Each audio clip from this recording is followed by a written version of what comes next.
Bonjour à tous et bienvenue sur Real Estate in Belgium, votre chaîne dédiée à l'immobilier 100% belge. Aujourd'hui, j'ai la chance d'être en compagnie de Raphaël Carteni, le fondateur du site Club Millionnaire et l'auteur du livre Des bancs de la fac à l'indépendance financière. Raphaël, merci beaucoup d'avoir accepté mon invitation. Comment vas-tu? Bah écoute, très très bien. Et toi, merci à toi de m'avoir proposé cette interview.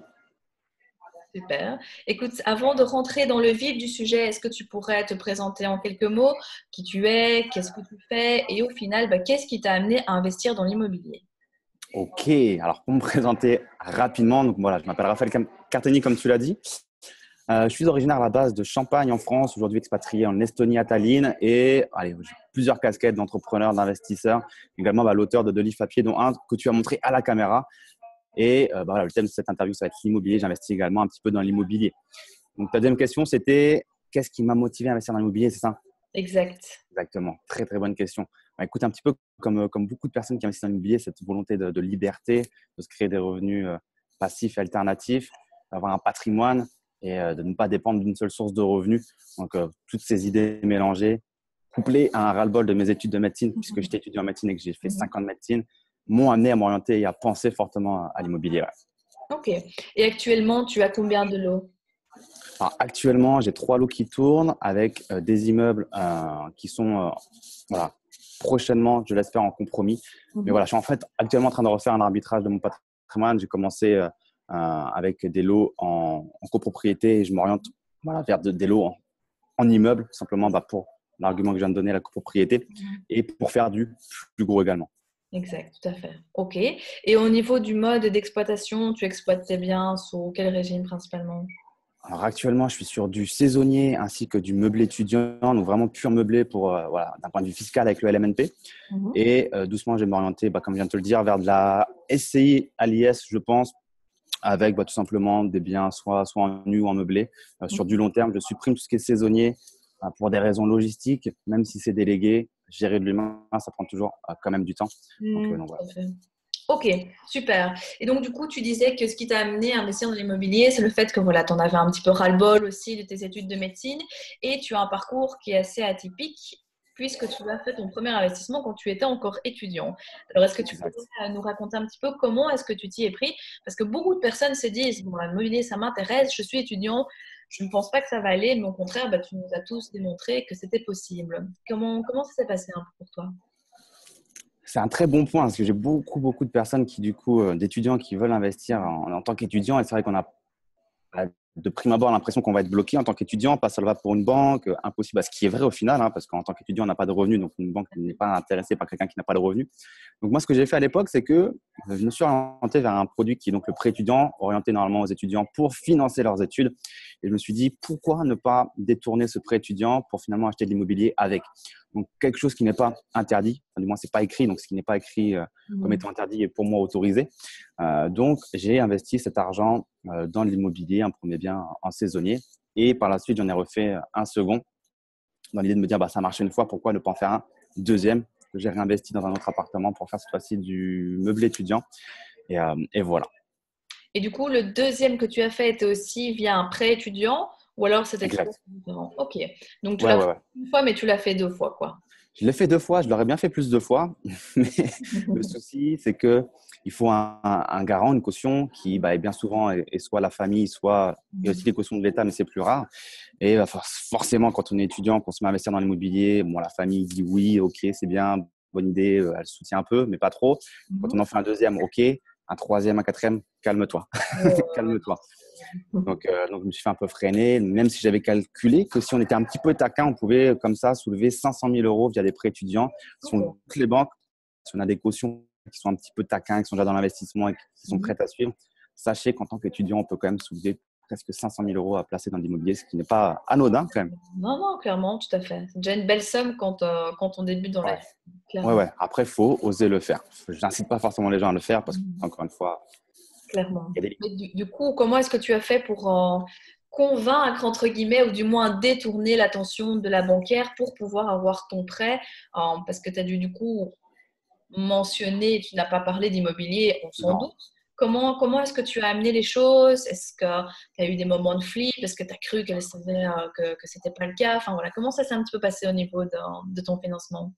Eh ben, le plus gros moment de flip, entre guillemets, comme tu dis, c'est plutôt au niveau du virement chez le notaire, parce qu'on vient d'obtenir sur le compte en banque une somme du prêt étudiant et que euh, on appelle sa banque pour lui dire OK, tu peux faire le virement vers ce RIB là, les totalités du prêt étudiant que tu m'as fait vers un office notarial. Donc là, forcément, le virement à 40K, on ne peut pas le faire en ligne Mhm. dans le confort de son canapé parce que c'est des trop gros montants. Donc Mhm. là, c'est là potentiellement où on a la question du pourquoi, du comment. Mais bien évidemment, au début, quand on va chercher le prêt étudiant, on dit que c'est pour financer un loyer, pour faire des frais d'inscription, pour financer des sorties, pour financer des trucs comme ça en tant qu'étudiant. Et en fait, non. L'astuce, c'est qu'une fois que le prêt étudiant est accordé, c'est trop tard pour la banque. Elle n'a plus aucun droit de regard sur ce qui est fait de l'argent. C'est ça. Et du coup, tu dois amener des pièces justificatives. Comment est-ce que tu as su constituer ton dossier en fait? En fait, c'est très simple. C'est qu'un dossier pour un prêt étudiant, ça n'existe pas. Il n'y a pas de dossier, en fait. Le seul dossier, ça va être, allez, carte d'identité, et Mhm. encore, parce que forcément, la banque nous connaît potentiellement déjà par un historique. Mhm. Donc, allez, carte étudiante ou feuille récapitulative des frais, attestation de scolarité, en gros, là où on montre qu'on a bien payé son inscription à la fac ou à l'école. Et c'est tout. Donc, le dossier, il n'est pas très épais. C'est pas comme pour un prêt immobilier classique où on doit rassembler des tas et des tas de documents, etc., etc. Non, là, c'est très, très simple. Ok, super, parfait. Et du coup, donc toi, tu as commencé sur un petit bien, tu as fait du saisonnier directement, mais quels Ouais. sont les types de biens que tu conseilles quand on est jeune, quand on est encore étudiant et vraiment pour se lancer? Quel serait vraiment le bien parfait, entre guillemets? Alors, pour quelqu'un de débutant, vraiment sur la casquette du débutant, ça serait voilà, petite surface, sans gros risque. Alors, pas forcément un parking ou un garage, parce que pour moi, ça sert à rien. Je veux dire, perte de temps et on va pas forcément apprendre plus que si on faisait un appartement, un studio ou un T2 directement. Bon, bref. Pour moi, pas de parking, pas de garage, ça sert à rien directement. Un studio ou un T2 qu'on va exploiter idéalement en location saisonnière si vous avez un petit peu de temps, histoire de vraiment booster votre rentabilité, faire tremplin, faire du cash rapidement, que vous allez pouvoir réinvestir le plus rapidement possible dans d'autres projets avec des apports ou quoi que ce soit. Mais vraiment, petite surface, en colocation, pourquoi pas, mais colocation, petite surface, ça va pas trop ensemble, mais plutôt Mhm. saisonnier ou alors meublé étudiant à long terme. Faites du meublé, c'est quand même plus intéressant fiscalement en termes de légalité également au niveau du contrat ou de choses comme ça. De fiscalité, c'est plus intéressant. Après, si on n'est pas débutant, Tout à fait. Chez vous, oui, parce que chez nous, en fait, c'est l'inverse. ouais, c'est vrai. Donc, du coup, au niveau du meublé, c'est plus utile pour louer plus cher, pour créer l'effet coup de cœur et autres. Mais c'est taxé, les meubles sont taxés, à contrario de la Ah oui. location classique. Donc, D'accord, voilà, petite spécificité du marché belge. C'est vrai que là, exactement, je parle en tant que marché français, mais exactement. voilà, très bon point, ouais. Ah ouais. Exact. Mais ça peut servir à nos amis français qui nous écoutent aussi, tout à fait. Aussi, Merci, aussi. Raphaël. Donc, du coup, tu parles de location saisonnière, mais comment est-ce que tu arrivais Ouais. à gérer un emploi du temps en tant qu'étudiant? En plus, médecine, c'est quand même des grosses Hmm. études, plus la location saisonnière, plus ta vie à côté aussi. Comment est-ce que tu t'y es pris? Bonne question, bonne question. Avec le recul, là, je pense que c'est une bonne organisation parce que c'est vrai que je me rappelle, j'allais à la fac le matin, j'allais à la bibliothèque l'après-midi et le soir, je bossais sur également d'autres projets, pas que de l'immobilier, parce que je lançais des activités sur Internet également, donc je bossais tout le soir dessus. Et les check-in, check-out pour tout ce qui est saisonnier, ça se faisait entre les deux, c'est-à-dire que si, je sais pas, si un matin, je me rappelle les check-out, déjà, je disais aux clients de laisser les clés dans la boîte aux lettres, comme ça m'évitait ça. Et pour les check-in qui étaient souvent en soirée et les ménages en fin de journée ou après-midi, je m'absentais de la bibliothèque ou je Mhm. prenais un créneau pour aller le faire. Mais très vite, j'ai quand même délégué parce que pour les questions de nettoyer des chiottes ou de timing ou des choses comme ça, c'était chiant. Donc, Ouais, ouais, moi, ouais. j'ai vu ce que c'était. Je sais ce que c'est, à quel point ça peut être pénible et Mhm. ça permet de savoir combien ça vaut comme tâche d'un point de vue pour déléguer. Donc, ouais. Et au niveau de ta délégation, justement, ça a impacté fortement ta rentabilité. Tu déléguais quoi? Tu déléguais tout? Tu déléguais juste les ménages ou tu faisais les check-out, check-in, la totale? Comment tu Alors, t'y es pris? je déléguais la logistique en fait. Tout ce qui était en amont au niveau de la plateforme, c'est moi qui gérais l'échange avec le client, etc. Tout ce qui était logistique, tout ce qui était sur le terrain. Là, j'ai délégué à une personne, à un gestionnaire en particulier, qui faisait donc les check-in, les check-out, les ménages et la blanchisserie pour tout ce qui était drap. Au niveau de la rentabilité, alors c'est toujours c'est rien que je te donne des chiffres aujourd'hui parce que ça va pas servir aux gens non plus, parce qu'il faut mettre ça en comparaison avec le prix de ta nuit, ton marché, combien du minimum, des choses comme ça. Mais forcément, ça grévait un petit peu la rentabilité, mais ça restait toujours rentable parce que la location saisonnière reste la location saisonnière, surtout dans un marché tel que le mien où champagne, il y a beaucoup de touristes. Mhm. Euh, Ça restait intéressant et moi, ça me permet de dégager du temps à côté. Donc, ouais.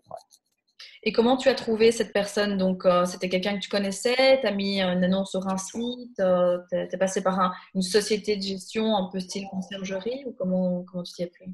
Alors, je me rappelle qu'au tout début, quand j'ai commencé à déléguer progressivement, je déléguais les mois d'été parce que c'était le moment où je partais un peu en vacances avec mes potes, donc je n'étais pas là. Donc, je déléguais à des amis Mhm. qui étaient étudiants, pour qui ça plaisait bien de faire ça parce que c'était pas trop chiant et puis je les payais plutôt bien. Mais c'était chiant parce que ça restait des étudiants et vu que je les connaissais, il y avait un petit peu cette relation de genre pas assez professionnelle. Donc, ça se permettait parfois quelque chose qui n'était pas négociable. Mhm. Donc après, je suis passé par une personne que je connaissais pas du tout, que j'ai trouvé via Le Bon Coin et avec qui on a mis en place un contrat et qui a géré tout de façon professionnelle et sans relation amicale, entre guillemets. Donc pas en train de dire que je suis un tyran, mais Non, non, avec un non, d'office, non, non, réalisme, on va dire. Ouais, c'est correct, quoi. ouais, exact. Et au niveau des difficultés, pour toi, quelles ont été vraiment les plus grandes difficultés auxquelles tu as dû faire face quand tu as commencé? C'était quoi le plus dur dans tout ça? D'un point de vue pour déléguer ou d'un point de vue dans l'immobilier, tu veux dire? De manière générale, en fait, vraiment par rapport à la location courte durée ou par rapport à l'obtention de ton prêt ou voilà, le fait de sauter le pas entre d'étudiant à investisseur. De manière générale, quand tu as vraiment débuté, qu'est-ce qui était complexe pour toi? En fait, c'est assez surprenant. Et ce qui a été le plus complexe pour moi, ça a été le manque de possibilités de passer à l'action. Et c'est finalement ce que je retrouve chez beaucoup de personnes qui me contactent via Club Millionnaire, qui me disent j'ai envie, mais je peux pas. Moi, c'est ce qui s'était passé. Je participais à beaucoup d'événements, je m'étais beaucoup formé. J'ai l'impression, entre guillemets, de tout connaître, hein, même si on ne connaît jamais tout. Mhm. Mais je me sentais chaud patate, comme on dit. J'avais envie de le faire. Et c'est vraiment ça le plus complexe et le plus frustrant pour moi, c'est de me dire j'ai pas de situation, je suis étudiant, d'autant plus étudiant en médecine. Donc, je me voyais encore avec 10 ans d'études, parce que la médecine, les études à rallonge, j'étais en première ou deuxième année. Je me dis, mais je ne peux pas attendre encore 8 ans avant d'investir, ça ne va pas le faire. Et donc, c'était vraiment ça qui me frustrait. Donc, le fait de ne pas pouvoir passer à l'action aussi rapidement que je le souhaitais. Donc, heureusement, il a fallu que je trouve une solution telle que le prêt étudiant. Ouais. Et cette solution, comment est-ce qu'elle t'est apparue en fait? C'est en discutant avec d'autres personnes qui l'avaient déjà fait ou est-ce que vraiment, à un moment, Exact. tu t'es dit, il faut que ça change, je vais chercher une solution et c'est venu par toi-même? Comment... En fait, j'avais eu l'écho d'une personne qui avait fait un prêt étudiant pour investir dans l'immobilier également, mais dans des parkings. Je me Ok. suis dit, ah ouais, putain, pas bête du tout, ça. Franchement, bien joué à cette personne. Et après, je me suis dit, mais en fait, j'avais commencé à chercher des parkings aussi de mon côté. Je me suis dit, je vais faire pareil, tout simplement. On va faire ce que les gens ont fait et ce qui a marché, je vais copier, quoi, bêtement. Mhm. Sauf que dans mon secteur, les parkings, c'était vraiment pas quelque chose d'intéressant. En un an de recherche, j'avais vu deux opportunités. Une qui était un peu chelou et une deuxième qui était partie dans les 3 heures après la publication. J'avais à peine eu le temps de la visiter qu'à la fin de la visite, on m'avait dit ah bah c'est bon, ceux qui sont venus tout à l'heure, ils ont déjà acheté en fait, c'est bon. J'étais deg parce que la seule opportunité de l'année, elle était passée sous mon nez. Et je me suis dit, bon, vas-y, passe au next et passe au studio et au T2 et c'est ce que j'ai fait. Mais oui, j'avais vu quelqu'un le faire, du coup, c'est pour C'est ça. ça. Ok, très bien. Mais du coup, finalement, quels sont les conseils que tu pourrais donner aux personnes qui souhaiteraient se lancer, mais qui ont encore des barrières, mais qui d'un côté n'ont pas envie d'attendre de finir leurs études? Tu leur dirais, foncez, allez demander votre prêt étudiant. Enfin, quels seraient les steps en fait à franchir pour passer les... Ouais. Je vois deux cas de personnes en fait. Il y en a pas mal qui me contactent et j'en vois deux cas de personnes. C'est celles qui veulent faire mais qui n'ont aucun bagage. Ça se voit directement quand elles m'envoient des messages, des emails. Elles veulent faire, elles sont excitées par le projet, elles ont compris que l'immobilier c'est quelque chose de très très bien, mais ça se voit qu'elles n'ont aucune connaissance et qu'elles risquent de se manger tout simplement. Malheureusement, il y a beaucoup de personnes qui ne veulent pas se former en pensant que tout est gratuit, accessible sur Internet. C'est vrai, mais il y a beaucoup trop de lacunes encore. Donc attention à ça, formez-vous bien d'abord, gratuitement ou pas gratuitement, c'est vous qui voyez. Deuxième point, pour ceux qui sont formés, trouver des solutions. Donc il y a quoi? Il y a le prêt étudiant, il y a l'association avec des associés, donc que ce soit de la famille, des amis ou je ne sais qui, avec une SCI. La sous-location, si vraiment il n'y a que ça, ça permet de faire ses premières armes dans l'immobilier et puis de faire du cash également pour potentiellement constituer un futur apport pour un projet cette fois-ci concret. Mhm. Voilà, essayer de trouver des solutions. Alors, je sais que forcément, la sous-location, par exemple, on n'est pas propriétaire. Donc, désolé pour la petite mamie qui passe. On n'est pas forcément propriétaire en sous-location, mais au moins, voilà, on apprend à faire des contrats, on apprend à parler le langage de l'immobilier, on apprend tout ça. Et donc, c'est déjà une très, très bonne expérience. Et tu en as fait toi de la sous-location? Alors, j'en ai fait, mais une originale, on va dire. C'est-à-dire que je suis pas allé voir un propriétaire que je connaissais pas. C'était un bien familial, en fait, que j'ai exploité pour me faire mes armes. Donc, en fait, moi, je te la fais rapidement. Voilà, j'étais étudiant en médecine et j'avais un logement qui m'était mis à disposition pour me loger pendant mes longues années d'études. Mes parents avaient en fait investi dans un appartement dans l'idée de débancariser du cash à la banque et de faire un placement en même temps et de me loger en même temps à titre gratuit, entre guillemets. Et c'est le moment où j'ai découvert l'immobilier et je me suis dit, mais putain, ce bien-là, je peux pas, moi, rester dedans. Il faut que je le mette en location, à Airbnb. Je l'ai fait un peu dans le dos de mes parents. Vu que j'habite pas très loin de mes parents, et ben, je retournais chez eux dormir en me disant, ouais, je viens vous voir un peu. Et en fait, je l'ai laissé. Et ils ont compris le manège. Et j'étais retourné chez mes parents et j'avais mis le bien en location. Donc, c'était une sous-location, entre guillemets, forcée, familiale. Mais voilà, c'est clairement quelque chose vers lequel je me serais orienté dès le début. Si c'était pas avec ce bien-là, c'est ce que j'aurais fait, une sous-location avec un propriétaire. J'aurais fait le tour des propriétaires via le bon coin et je leur aurais proposé un loyer supérieur et j'aurais exploité leur bien en sous-location si ça n'avait pas été ce bien familial. C'est ça. Donc, tu avais déjà quand même pas mal de pistes en tête au cas où. Ouais. Je pouvais pas rester sans ne rien faire. Donc, ouais. Ok. Et finalement, pour revenir un petit peu au niveau de la location courte durée, donc tu disais maintenant tu choisis de passer à autre chose. Au niveau de la gestion, c'était difficile avec les équipes et tout ça. Tu as eu des problèmes en particulier ou c'est juste l'idée de te dire tu as fait assez de cash avec ça, tu as géré assez, maintenant tu veux quelque chose de plus posé et tout ça? C'est exactement ça. Tout s'est toujours très, très bien passé. C'est-à-dire, j'ai une équipe en or, je les adore. Franchement, merci à eux. Ils m'ont vraiment beaucoup apporté et c'est grâce à eux, en partie, j'ai pu avancer mon petit bout de chemin, entre guillemets. Mais voilà, les urgences en location saisonnière sont toujours plus urgentes que si tu vas en long terme. Il faut être plus réactif. Des fois, il y a des petits couacs, il faut être réactif. Voilà, moi, je n'ai jamais été présent sur place. J'habite en Estonie, je suis toujours à droite, à gauche, à l'autre bout du monde et ça se passe bien, donc il n'y a pas de souci là-dessus. Mais voilà, comme tu l'as dit, j'estime que j'ai fait suffisamment de cash avec la location saisonnière. Voilà, j'ai vendu plus de 5000 nuits. Je dois avoir fait, je sais pas, 120 000 euros grâce à Airbnb, des choses comme ça. Donc, ça a été un très bon tremplin pour moi pour investir dans d'autres projets immobiliers ou pas. Donc, donc voilà, aujourd'hui, j'arbitre tout, je revends tout ce qui est en saisonnier, enfin, même tout ce qui est en nom propre et tout ce qui est en un lot unique dans des copropriétés pour en acheter que de l'immeuble et faire de la pleine propriété, de l'achat en société et de l'achat où je fais ce que je veux et je multiplie mes efforts en termes de tout. Donc voilà. Et pour Changement de... gérer tout ça au quotidien, donc tu avais plusieurs membres. Quelles étaient les fonctions en fait de ces personnes? Tu avais combien En de saisonnier, personnes dans ton équipe pour le saisonnier et tout ça, ouais. deux, si on compte vraiment sur les personnes sur le terrain, oui, deux qui étaient là pour les rotations, etc., etc. Après, oui, il y a tout l'écosystème autour de l'immobilier, un comptable ou comme ça, mais vraiment sur le terrain pour le saisonnier, on peut dire oui, deux personnes, c'est ça, deux personnes, exactement. Ah ouais, mais Bon, Madame Bourré. on a de la compagnie estonienne. Bonjour Ouais, Madame bah Durand. ouais, mais elle puait l'alcool. Donc je suis désolé. Pourtant, on est dans un hôtel qui 4 ou 5 étoiles, mais visiblement la clientèle n'est pas toujours très tenable. Bah, il y a beaucoup de Russes en Estonie et ils aiment bien boire. C'est pas qu'un cliché. Ils aiment bien l'alcool. Elle sentait bien l'alcool. Bon, écoute, ça fait partie du jeu. Oui, ça fait. On vous offre du divertissement en même temps. Voilà, c'est Ça ça. m'est jamais arrivé. Voilà. Si vous n'étiez pas attentif, c'est le moment de redevenir Ah attentif. ouais, là, on a un regain de concentration, mais elle puait là. Ouh.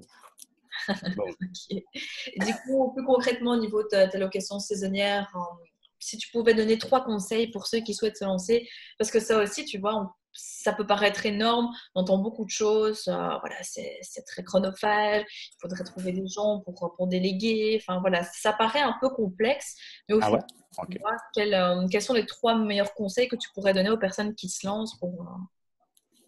Ouais. Alors, trois conseils. Il faut que j'en trouve trois du coup. Le premier, je dirais, ça serait de déléguer au plus vite. deux ou quatre. Je vais essayer de te trouver ça. Le premier, c'est de déléguer au plus vite, mais en quand même faisant les tâches au début, histoire de se rendre compte un petit peu ce que c'est. Encore une fois, on est investisseur, on n'est pas gestionnaire, on n'est pas homme de ménage ou femme de ménage, donc déléguer au plus vite. Deuxième conseil, vraiment avoir un bien qui est unique, c'est-à-dire qu'aujourd'hui, il y a de plus en plus de concurrence. Airbnb, tout le monde connaît, aussi bien en tant que client qu'en tant que hôte, et il y a de plus en plus d'offres. Moi, je le vois. C'est aussi une des raisons pour lesquelles j'ai arrêté Airbnb, c'est que au-delà de tout ce que je t'ai dit, euh, je vois que mon chiffre d'affaires, il décroît grosso modo d'année en année. Alors, pas énormément, il stagne ou il décroît un petit peu. Alors, c'est pas rien d'inquiétant, le chiffre, c'est toujours rentable, mais je sens la concurrence. Donc, avoir un bien qui est unique, j'espère qu'on puisse faire la diff. Troisième conseil, je ne l'ai pas. Bah, écoute, non, le troisième conseil, c'est que au-delà pour revenir sur le deuxième, c'est que voilà, faut avoir un bien unique, mais il faut pas non plus s'inquiéter à la peur de ne pas avoir de clients. C'est vrai que c'est une des peurs qu'on a le plus souvent dans l'immobilier. Les gens se disent, je vais investir, je vais pas trouver de clients. Il y a de plus en plus de voyageurs, on est de plus en plus sur Terre, les gens sont de plus en plus mobiles, il y a de plus en plus de vols low cost, il y a de plus en plus d'opportunités pour se déplacer. Donc là-dessus, ne pas avoir peur de ne pas remplir son bien, toujours faire ses calculs sur une idée de devoir relouer sur du long terme. Et il n'y a pas de souci là-dessus. Ouais.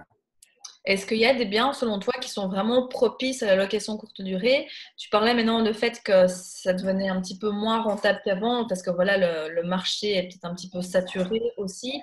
Donc, est-ce que tu crois qu'il y a une nouvelle niche à prendre? Je ne sais pas, par exemple, sur des biens avec des plus grandes surfaces, des 4-5 chambres pour accueillir des plus grosses familles, ou pas spécialement selon toi? Non, non, non. Vraiment, ça va être le côté unique du bien, vraiment, ses fonctionnalités, on va dire. Le côté grand appartement, moi, je ne suis pas trop fan parce que ça a plutôt tendance à attirer des groupes de fêtards, de jeunes. Grande famille, oui, ça va arriver, mais surtout des jeunes, des grands groupes un petit peu trop fêtards. Donc, moi, le bien parfait, c'est un T2, hein, une chambre avec un canapé lit dans le salon, un Mhm. 40 mètres carrés, 40 à peu près, et avec une déco qui est top. Ne pas hésiter vraiment à mettre ce qu'il faut, quitte à prendre une décoratrice. Ou un architecte, ou enfin vraiment quelqu'un qui te fait ça parfaitement de A à Z avec des tons de couleurs parfaits et des bonnes fonctionnalités. C'est ce qui plaît aux gens et ce qui va Mhm. faire la différence. Ça te permet de louer beaucoup plus cher aussi. Il y avait des services, des petites attentions autres que tu mettais en place pour tes clients qui changeaient par rapport au reste? Ouais, exactement. Bah, c'est très bien que tu rebondisses là-dessus. Par exemple, moi, j'ai des appartements qui sont vraiment très orientés champagne. C'est-à-dire que le thème de l'appartement, c'est le champagne. Il y a du champagne partout. Jusqu'à à la lampe de chevet sur la table de nuit qui est modelée dans une vraie bouteille de champagne vide, hein, mais où on a percé, on a passé un fil et on a mis un abat-jour. Ça, c'est ce que les gens ils adorent. Ils viennent dans la région de Champagne pour le champagne, donc ils veulent du champagne. Et donc, comme tu dis, je propose du service également, puisque je propose directement du champagne du producteur. Voilà, moi, j'ai grandi en Champagne, donc forcément, à l'école, dans ma classe, j'avais forcément plein de vignerons qui sont des petits champagnes. C'est pas des moitiés chandons, c'est pas forcément des gros noms, mais qui ont du champagne qui est très, très bon également, voire meilleur que certaines grandes marques. Et donc, je propose ça aux clients qui sont très contents de goûter un champagne local qui n'est pas une grosse marque, un gros budget marketing, et qui, en plus de ça, est un ami à moi avec qui j'ai grandi. Ils disent: ah ouais, c'est le pote du propriétaire, il me fait goûter son champagne, c'est super cool, c'est une expérience en plus. Les gens, ils adorent. Ouais, tout à fait. Mais c'est très intéressant ce que tu dis parce que le fait d'utiliser les spécificités de la région dans laquelle tu exploites, Ouais, c'est nickel en fait. Tu te démarques ouais, ouais. clairement, tu proposes un service particulier. Et Ouais. même pour nous, on n'est pas dans le champagne, mais plutôt dans la bière. Donc ça pourrait être Ouais, avis eh oui. à bon entendeur, ceux qui le souhaitent, pourrait être Ah un oui, long pour. il y a des bonnes choses à proposer en Belgique, là. Exact, La hein. bière, On est le partout. chocolat aussi. Ma frite sur le chocolat peut-être un Ouais, les frites. Les frites, c'est un peu plus délicat à proposer. peu. Là, ça ferait une expérience spéciale. Ben, Dirons-nous. tu rigoles, mais si tu accueilles les gens avec un cornet de frites à la main bien chaud, les gens, ils seraient super contents. C'est vraiment les petites choses qui vont faire la Ouais, différence et qui vont faire qu'on va c'est clair. considérer, quoi. Bonne gaufre, regarde, ouais, il y a beaucoup de choses en Belgique très, très bonnes. Tout à fait, t'as raison.